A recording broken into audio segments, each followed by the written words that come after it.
Hi everyone. Today we are going to go over the documents and information needed to complete the FAFSA. So that is the free application for federal student aid and is the financial aid application that all colleges in the United States require for financial aid.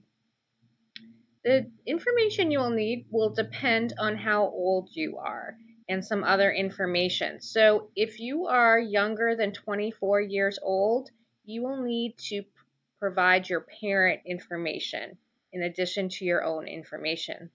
If you're 24 years or older, you do not need to provide your parent information. Now, there are some um, situations in which you do not need to include parent information if you're younger than 24 years old, and you'll see that on the right-hand side of the screen.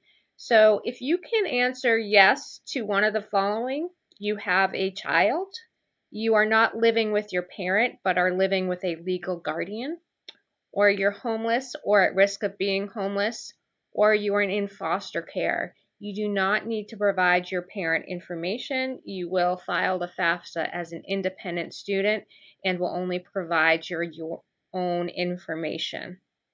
Now, if you're homeless or at risk of being homeless means that you are staying with friends. So you're couch surfing, you're staying at someone's house because your parents kicked you out, or another type of situation. And you most likely will need some sort of documentation um, proving that you are homeless or at risk of being homeless, and that can be done through your guidance counselor. They are usually ones that can help you get the documentation that you need to provide to the school, and you'll need to provide that after you file the FAFSA and give it directly to the college. Personal information that you'll need will include your social security number, and make sure when you're filling out the FAFSA that your name is exactly as it appears on your social security card. If you are an eligible non-citizen and have a permanent resident card, you will need to have that card on hand when completing the FAFSA because they will ask for the USCIS number. You'll also need to provide the schools that you are applying to and list those on the FAFSA. If you are working, you will need to provide the prior year W-2 forms and prior year completed taxes. The W-2 is the form you receive from your employer that says how much you made in 1 year and how much taxes were taken out. And if you completed the taxes, not every student completes taxes when they're in high school. So only if you completed the taxes will you need to provide the IRS 1040. Other financial information you'll need to have on hand when completing the FAFSA is the current amount of money you have in checking and savings. And then if you have any other current investments or other assets. Now, most current high school students do not have this, but this might be if you have stocks or bonds or run your own business. For the parent information, the first thing you need to understand is which parent you need information from. So if you are only living with one parent, you need information from the parent who financially supported you the most over the past 12 months. If you live with both parents and they are married, or both parents and they are unmarried and living together, you will need to provide information on both of your parents. If your parent is remarried, you will need to include the information on your step parent. So here is the parent information. A lot of it is the same information that you have to provide. We'll need parents' social security number, their birth date, the month and year of their marriage, separation, or divorce, email address, and also their work information. So prior year W-2s.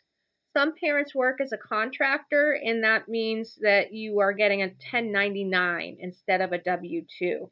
So you will need a prior year 1099 that says how much that parent made in a year, and also their completed taxes. So that's the IRS 1040. When I talk about prior year, I'm talking about the taxes you did last year, not this year. So for the 2021-2022 FAFSA, you will need information from 2019. Other information that you'll need is the amount of checking and savings in your parents' accounts and the value of their investments and other assets if they have them.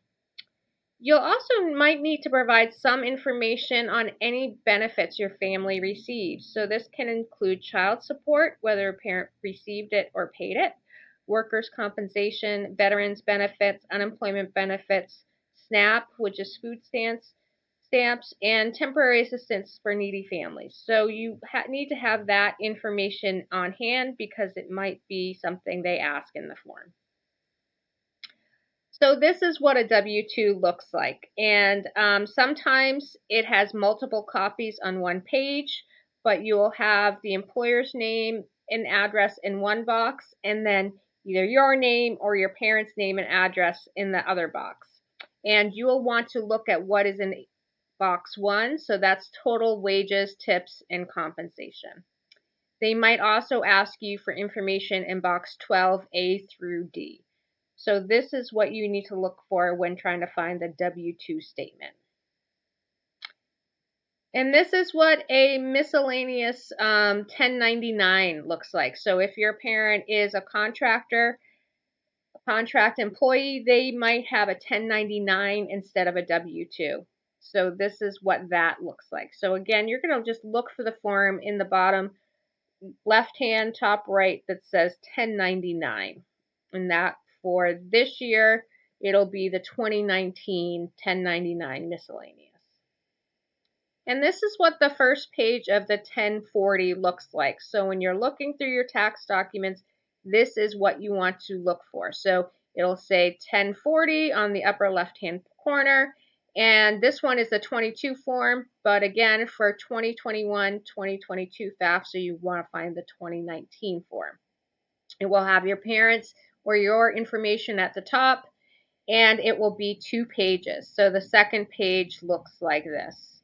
Usually, if you've had this done by an accountant or someone in a tax office, everything is stapled together. There's the state taxes, the federal taxes, the W-2s, the 1099s, any other attachments are all stapled together. So you want to find the 1040 form that looks like this, and you want to find those W-2s and 1099s.